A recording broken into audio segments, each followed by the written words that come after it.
Number 1. Jim Jones. Jim Jones orchestrated the single deadliest mass murder-suicide in modern history. Over 900 people died at his command in a single afternoon, and what's chilling is how willingly most went to their deaths. Born in 1931 in rural Indiana, Jones discovered early that religion meant power. He founded People's Temple in the 50s, mixing progressive politics with Christian preaching. His California operation became a political machine. Mayors courted him, politicians praised him, and thousands followed him. But behind the scenes, Jones was building something far darker. He claimed to be God himself. He staged fake healings to hook believers. He recorded confessions and used them as blackmail. Sleep deprivation, public humiliations, forced labor. He systematically broke down every follower's identity until they couldn't imagine life outside his control. Then came November 1978. Congressman Leo Ryan arrived in Jonestown to investigate. Jones knew his empire was crumbling. He ordered Ryan's assassination on the airstrip, then he gathered his followers for the final white night. Armed guards surrounded the pavilion. Nurses prepared vats of cyanide-laced poison. Parents were forced to squirt it into their babies' mouths first, ensuring they couldn't escape after watching their children convulse and die. Those who resisted were injected or shot. 912 people perished in hours. But Jones was just the beginning of something far more twisted. Number 2. Charles Manson. Charles Manson never personally killed anyone, yet he sits among history's most notorious murderers because of what he could make others do. He turned middle-class teenagers into butchers. Born in 1934 to a teenage alcoholic, Manson spent half his life in prison before the 60s counterculture released him into San Francisco's Summer of Love. There he found his hunting ground, lost kids experimenting with drugs and free love. He collected them like trophies. At Spawn Ranch, an abandoned movie set, Manson built his family. His methods were surgical. LSD destroyed ego boundaries during marathon sex sessions. He became father, lover, and messiah simultaneously. He preached helter-skelter, an apocalyptic race war he claimed the Beatles predicted through coded lyrics. Only the family would survive. Then came August 1969. Manson ordered the slaughter. His followers invaded 2 homes over 2 nights, brutally murdering 7 people including pregnant actress Sharon Tate. They stabbed victims dozens of times. They wrote messages in blood. They showed no remorse. What makes Manson terrifying isn't the violence, it's the transformation. These weren't hardened criminals. They were suburban kids who months earlier wouldn't hurt anyone. Manson proved that charisma plus isolation plus drugs could erase conscience completely. He died in prison in 2017, but his question haunts us. How many normal people are just one manipulator away from murder? Number 3. David Koresh. David Koresh didn't just predict the apocalypse, he manufactured it, and 76 people burned alive because of his delusions. 20 of them were children who never chose to follow him. Born Vernon Howell in 1959, Koresh seized control of the Branch Davidians through a combination of biblical scholarship and sexual charisma. He claimed to be the Lamb of God, the final prophet who alone could unlock the 7 seals of Revelation. His word became literal law. At Mount Carmel, near Waco, Koresh built his kingdom. He canceled all marriages, declaring exclusive sexual rights to every woman, including girls as young as 12. Men remained celibate while Koresh fathered dozens of children. He called it God's will. Marathon Bible studies lasting 24 hours broke down resistance. Stockpiled weapons prepared followers for the end times. February 19, 1993 brought federal agents executing a search warrant. Gunfire erupted. 4 agents died. 6 Branch Davidians fell. The 51-day siege began, televised worldwide. April 19th, the FBI launched tear gas. Fires erupted. Whether set by agents or Davidians remains disputed. The compound became an inferno. 76 people died in the flames, including Koresh. Survivors described parents shooting children rather than letting them burn. Koresh's apocalypse wasn't prophecy, it was self-fulfilling. But while Texas burned, California was preparing for an exit of cosmic proportions. Number 4. Marshall Applewhite.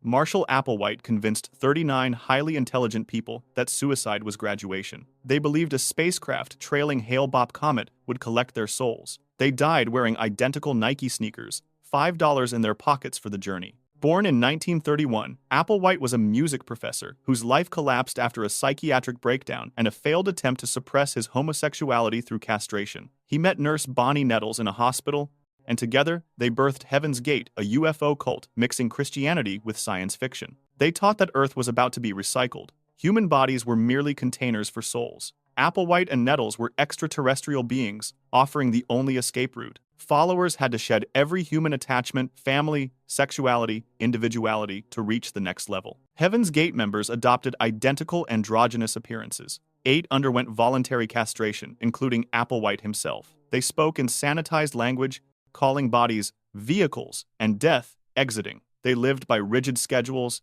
ate identical meals, and followed detailed behavior protocols for everything from bathroom use to approved vocabulary. When Hale-Bopp appeared in 1997, Applewhite declared the spacecraft had arrived. In March, over 3 days, all 39 members ingested phenobarbital mixed with vodka, then placed plastic bags over their heads. They died in shifts, tucked into beds, dressed identically. Their videotaped goodbyes remain chilling, educated people, calmly explaining why death made perfect sense.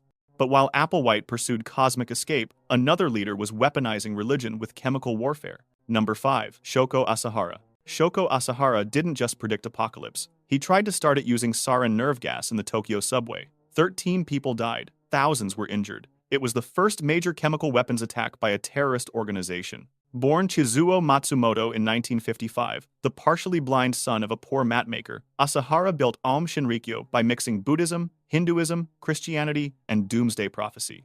His genius was recruiting educated followers, scientists, engineers, doctors who built his apocalyptic arsenal. Asahara established communes where followers surrendered everything. His control methods were technological electrical headgear, supposedly synchronizing brainwaves with his sensory deprivation tanks, marathon meditation, creating altered states. He claimed to be Christ reborn, the only enlightened master who would survive nuclear Armageddon. Aum needed weapons to survive. His recruited scientists produced sarin, VX nerve agent, and biological weapons in sophisticated laboratories.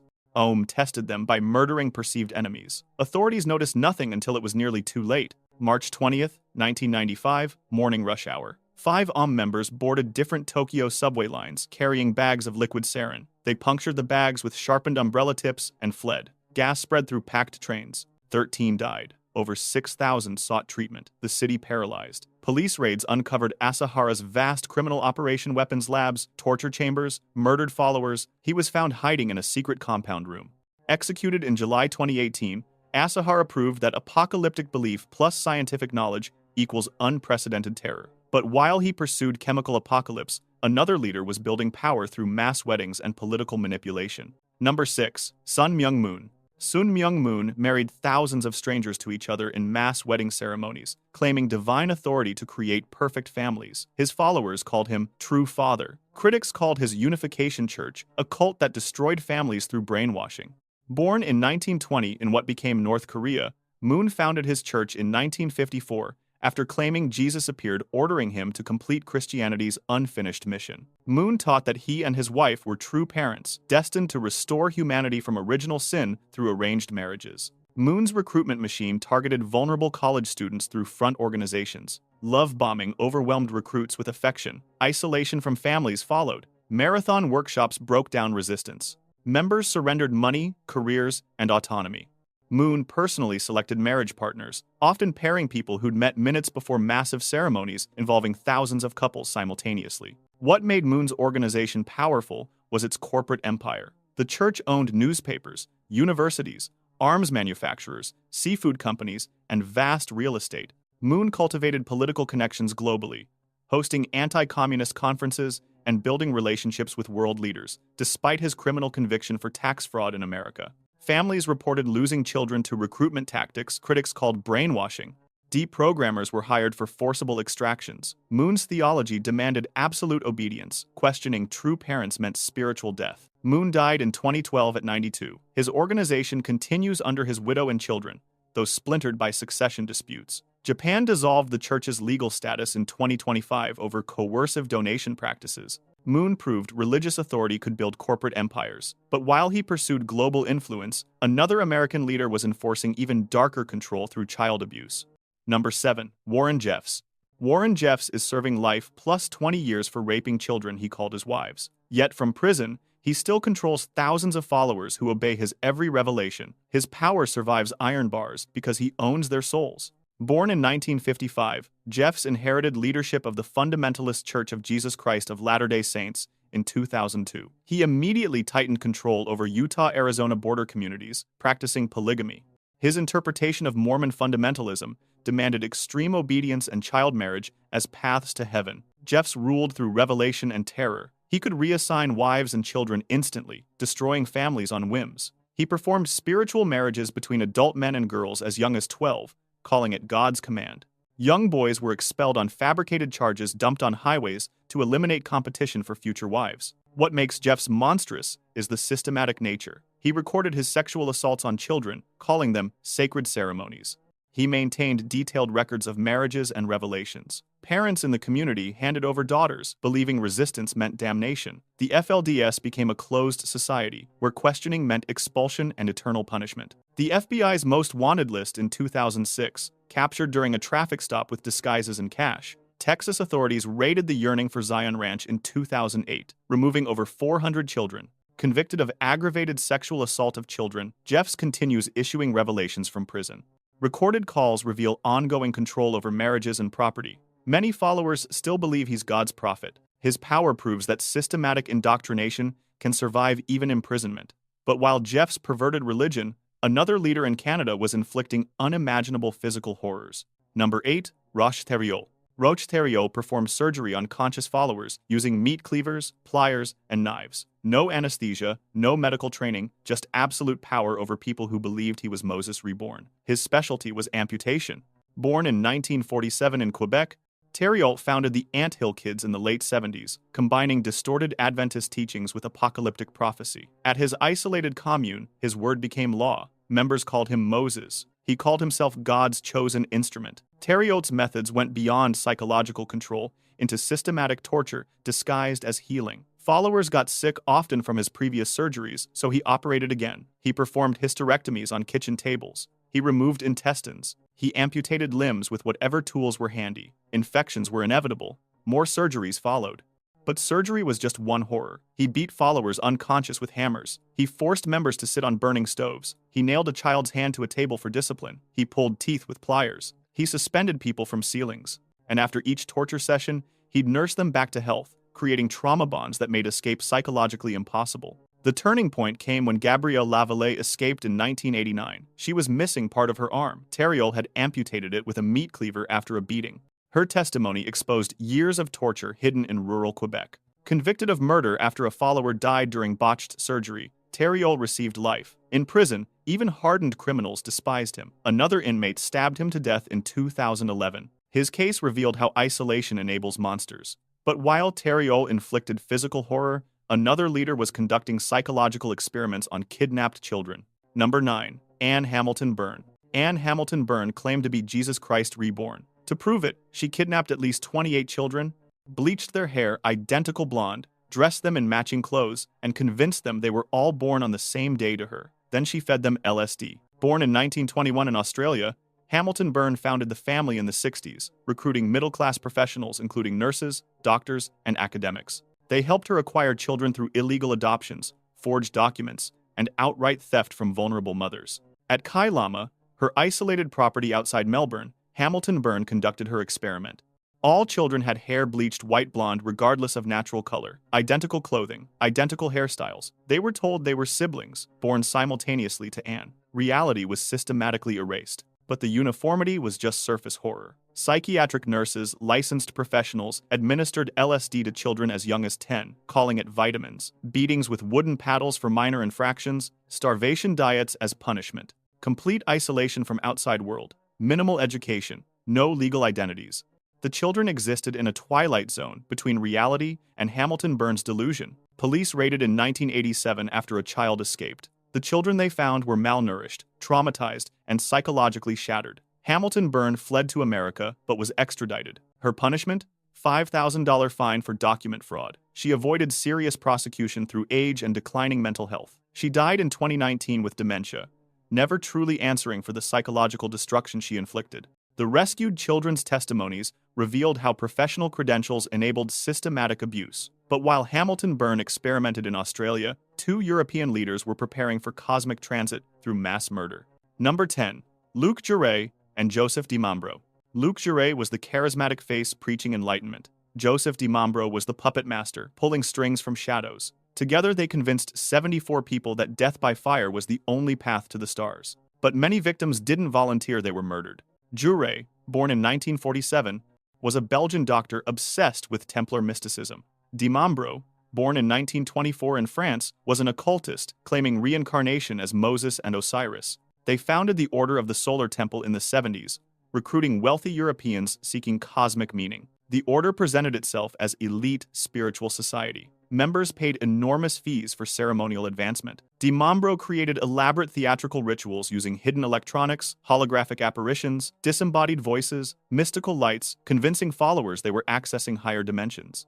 Behind the scenes, he controlled every aspect of members' lives while claiming orders from cosmic masters. The murders began in October 1994, when DiMambro labeled an infant the Antichrist. The baby and parents were stabbed to death. DiMambro decided the group's earthly mission was complete. Time for transit to Sirius.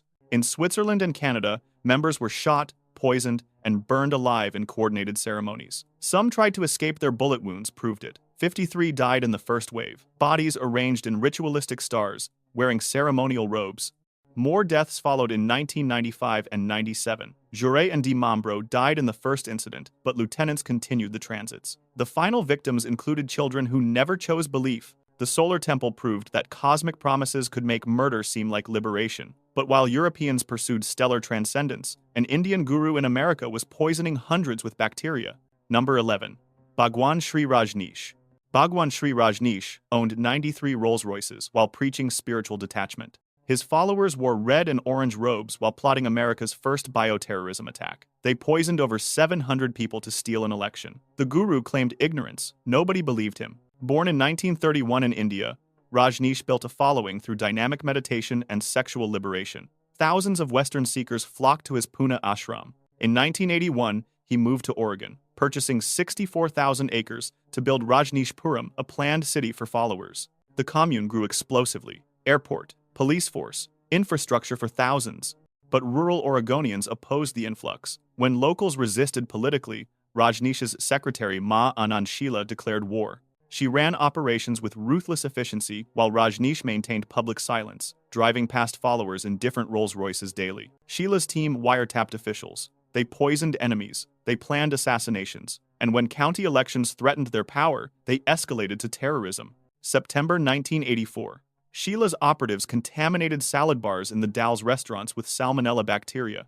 Their plan: sicken enough voters to suppress turnout so commune members could win the election. 751 people fell ill. It was America's first bioterror attack. The plot failed. Federal investigations uncovered massive criminal enterprise immigration fraud, attempted murder, wiretapping, the bioterror attack. Rajneesh blamed Sheila, claiming innocence. She fled to Germany. Rajneesh was arrested attempting to leave America. He pled guilty to immigration fraud and was deported in 1985. He returned to India, rebranded as Osho, and died in 1990.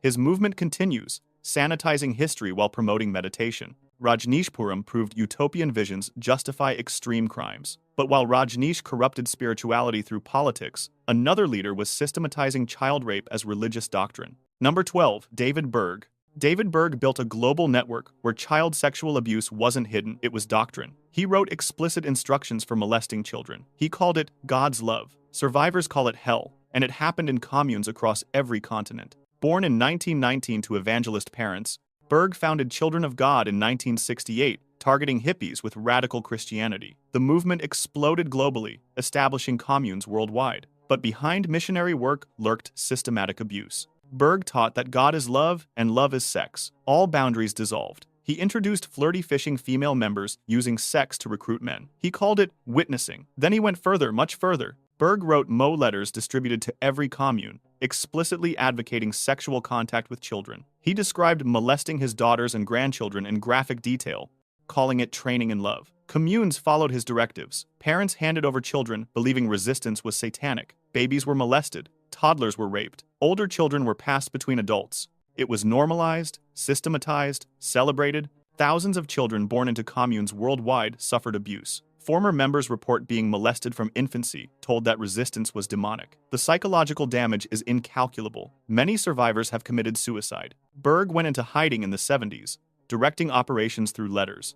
He died in hiding in 1994, never facing justice. The organization rebranded as The Family International, officially renouncing Berg's teachings, but survivor testimonies continue emerging. Berg's legacy reveals how religious authority plus isolation enables systematic child abuse on global scale. While Berg hid from justice, Another American was building an organization whose controversial practices continue today. Number 13. L. Ron Hubbard. L. Ron Hubbard was a science fiction writer who discovered religion was more profitable than novels. He built Scientology into a global empire that operates like a corporation, acts like a cult, and aggressively destroys critics through litigation and harassment. Born in 1911, Hubbard developed Dianetics in 1950, claiming discovery of a science of the mind. He founded Scientology in 1953, transforming self-help into religion with himself as prophet. His theology taught that humans are immortal thetans, trapped by traumatic memories called engrams.